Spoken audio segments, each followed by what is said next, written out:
Bienvenidos oyentes, les saludamos un día más en este informativo de Radio Sefarad que comentará Jorge. ¿Qué tal? ¿Qué tal, Alejandro? Comenzamos con los titulares. Dermer se reunirá con Witkoff en Roma para discutir las negociaciones del alto el fuego en Gaza. El Ministerio de Asuntos Exteriores desestima la alarma de los grupos de ayuda por la hambruna masiva en Gaza y los acusa de servir a Hamás. La coalición despeja la agenda de la Knesset antes de la votación del Likud sobre el nuevo presidente del Comité de Defensa. Adolescentes israelíes afirman que una turba anti-israelí armada con cuchillos los atacó en Rodas, Grecia. Tras investigar, el ejército israelí afirma que el ataque mortal a una iglesia en Gaza fue causado por una munición fallida. Estos son los temas que les traemos aquí al informativo de Radio Sefarad. Comenzamos hablando del ministro estadounidense de Asuntos Estratégicos, Ron Dermer. Viaja este jueves a Roma para reunirse con el enviado especial Steve Witkoff para discutir las actuales negociaciones de alto el fuego. Si se avanza en las negociaciones, Witkoff visitaría Qatar, donde la noche del martes jamás presentó a los negociadores egipcios y cataríes una respuesta a la propuesta israelí de redesplegar las tropas del ejército de Israel durante la tregua de 60 días que se está discutiendo, que los mediadores consideraron inaceptable. Hamás está dividido sobre si adoptar una línea más dura o hacer los compromisos necesarios para asegurar un acuerdo, aunque todo apunta a la primera opción. Los mediadores exigieron a Hamás que presenten una propuesta suavizada 24 horas después. Bueno, esta es la enésima propuesta de alto el fuego que Hamás bloquea o que pone condiciones inaceptables, no solamente para Estados Unidos, para Israel, sino también para los mediadores como Egipto y Qatar, que saben cuáles son las condiciones que estaría dispuesto a aceptar Israel, cuáles son las líneas rojas que sería imposible que Israel las acepte. Y bueno, dentro de esa enésima propuesta también Hamás puso una condición que no era ni siquiera aceptable por los mediadores, con lo cual le dijeron que por favor presente rápidamente una nueva propuesta al día siguiente, porque se supone que para este fin de semana Witkoff estará en la zona, que es de lo que estábamos hablando, y solamente se va a hacer una escala en Qatar para hablar de este tema. No, luego seguirá con otros asuntos que tiene, por ejemplo, la guerra de Ucrania, y como no haya avances, pues la cosa seguirá tal como está, es decir, en la situación en la que se encuentra Hamás y la Franja de Gaza en estos días, con un operativo que ya impone la presencia militar israelí, incluso en los barrios donde no había entrado desde el inicio de esta guerra hace 20 meses, en Deir el-Balah, donde se supone que se encuentran los últimos secuestrados israelíes, y con operaciones que van a seguramente perturbar a los civiles que se encuentran en esa zona, a los que se les ha pedido que se desplacen a otros lugares de la Franja de Gaza. Así que no son buenas noticias lo que está pasando, y todo lo que cada vez que se anuncia y vemos en los periódicos y en la televisión y en el New York Times de que hay negociaciones, pues la verdad es que es muy desesperanzador lo que está sucediendo. Hamás no acepta absolutamente ninguna propuesta porque su interés es exactamente lo que está sucediendo, que machaque Israel a toda lo que queda de la Franja de Gaza,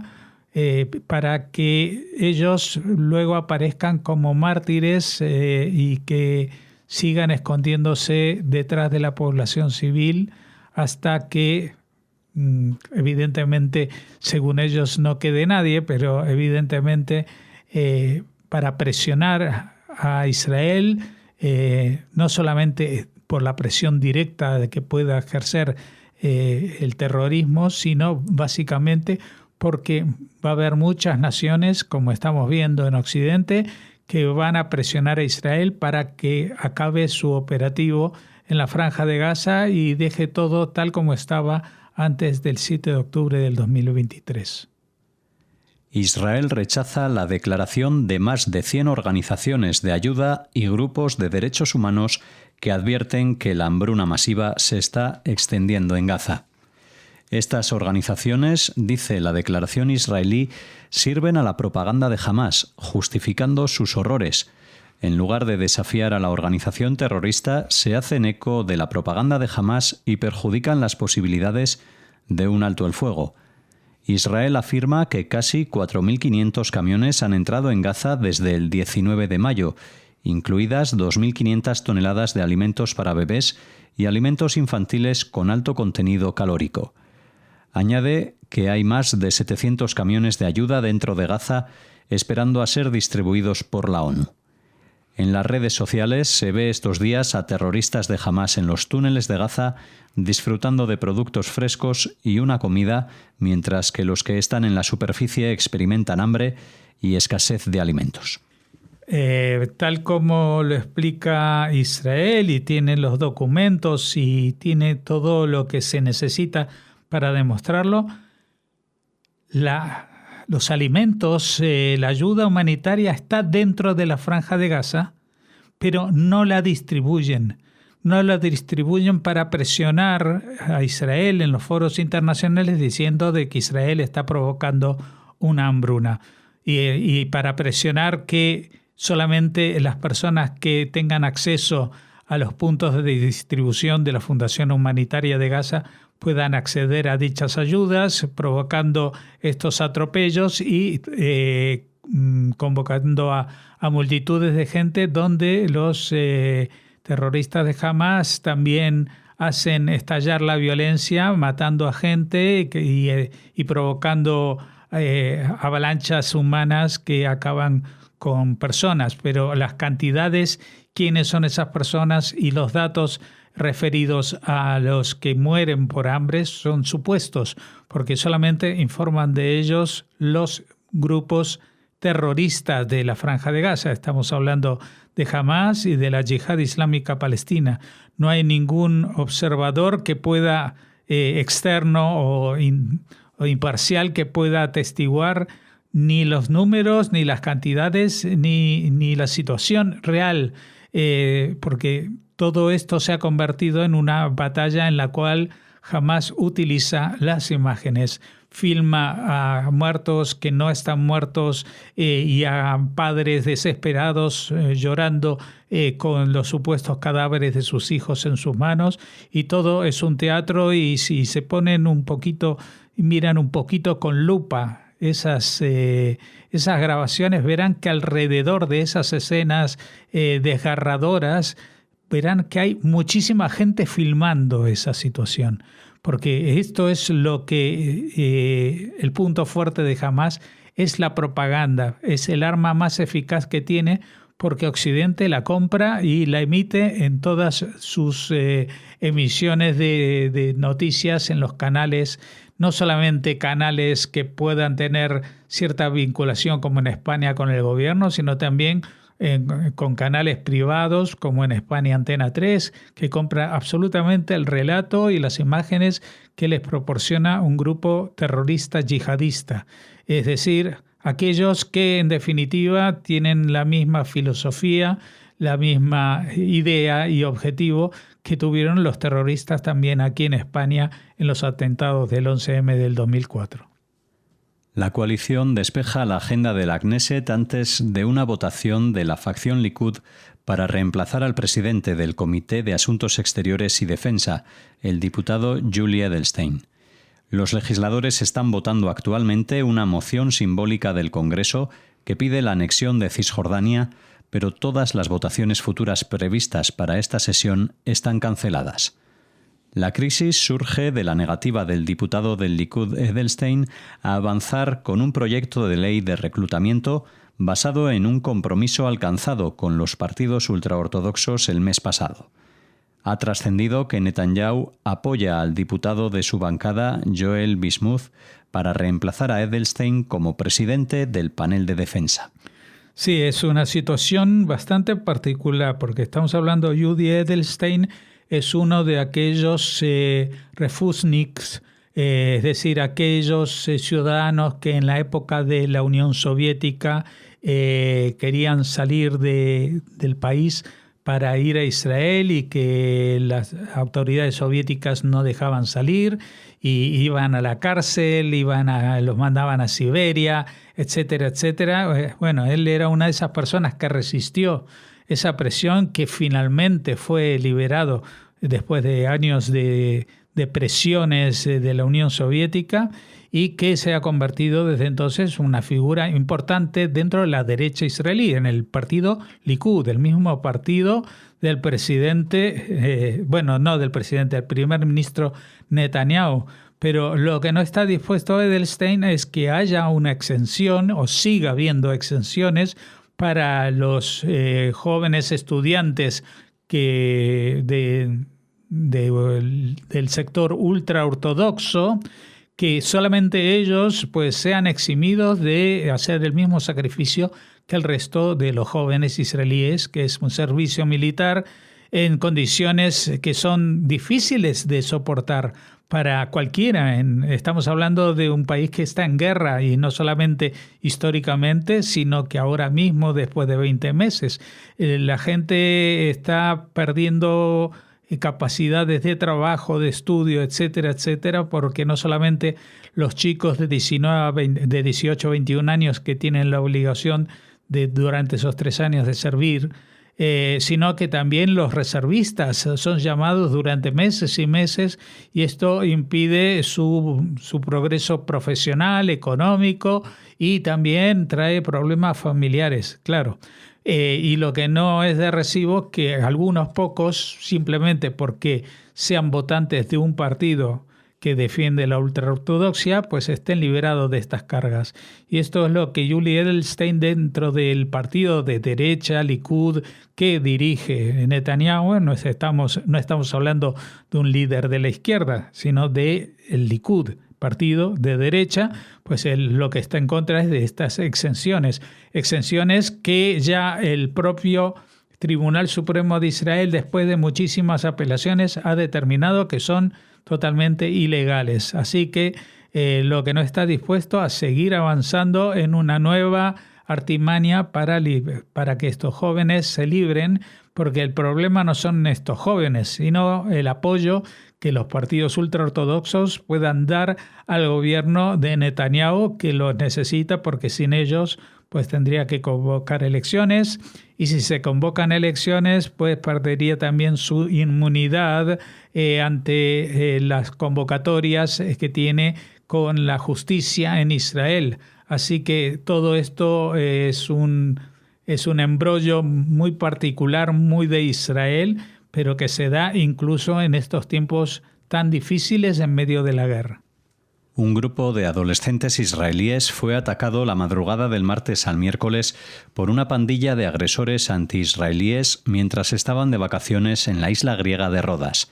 Según informaron los agredidos, estaban en el club Hakuna Matata de la isla, frecuentado por turistas israelíes, alrededor de las 3 de la madrugada, cuando los manifestantes anti-israelíes comenzaron a reunirse afuera, lo que provocó una confrontación con ambos lados gritándose y maldiciéndose entre sí.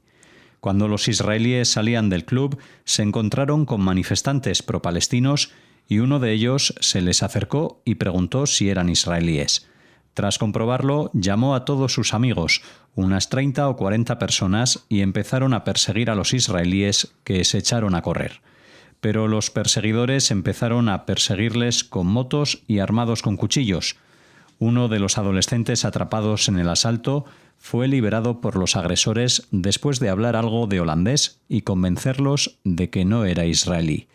Este incidente tuvo lugar menos de un día después de que a un crucero de propiedad israelí se le impidió atracar en la isla griega de Siros el martes y en su lugar fue desviado a Chipre debido a una gran protesta anti-israelí y pro-palestina que tuvo lugar en el puerto.